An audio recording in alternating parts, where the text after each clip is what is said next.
It was Francisco's last night out with his friends. The three of them on their way to see the latest sci-fi movie. They were driving. A stereo jock in the latest top 40 rapper, because that was all he listened to. But it didn't matter. Music was only part of the setting and not the motivation for late night brainstorms about how to make money. How to escape the feeling of being left out of a dream so many people painted red, white, and blue. But his dream was brown. Brown as his skin. Brown and impure. Brown as Eve's apple after she took the first bite. Brown as the everlasting blur of English, Indian, and African moving through the forest of this continent 400 years ago, before it was known as destiny. Before he ever heard the word immigrant. Beaner, spick, stupid, dirty Mexican. He's 18.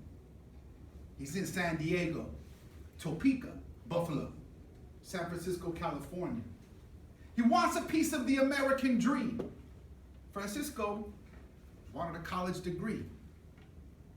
He wanted to be a stockbroker or FBI agent because those were the jobs with the most power.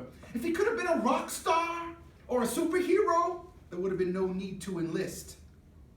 But he had to be a U.S. citizen if he was going to make a living like them. The army recruiter at his high school told him, if you join the military, you could automatically become a citizen.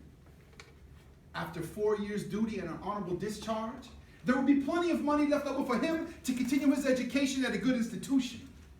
Or he could take his technical skills as a tank operator, small weapons expertise, and apply those to a civilian job. Yeah, it was exciting. Brown boy who had only been a resident 5 years, who didn't know much about education, was now willing to die to become a student. 1 year later, he was fighting in a tank unit, fighting in Iraq. Francisco heard it was the second time the president had invaded this nation. They were driving in the desert. They were taking fire, swerving. The tank lost control and headed straight into the river.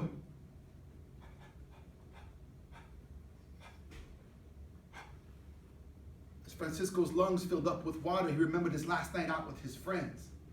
How his mother had wanted to cook dinner for him. But he didn't want to spend another hour in that cramped apartment where she cooked for 6 of his brothers, his 2 uncles, and their compadres. Instead, Francisco invited Jose and Diego out to the movies because that's what Americans did. Now his soul is an ancestor in the Euphrates.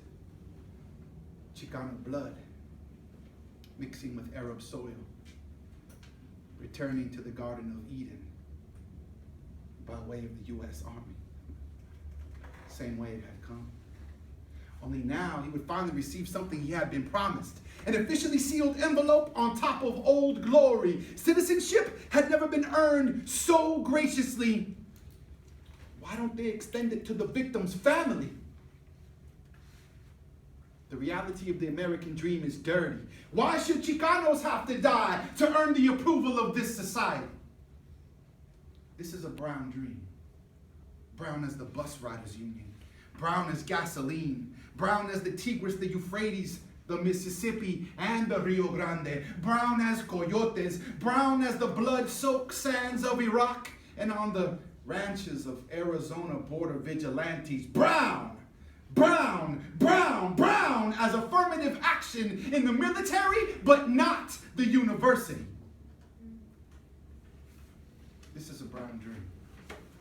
Thank you.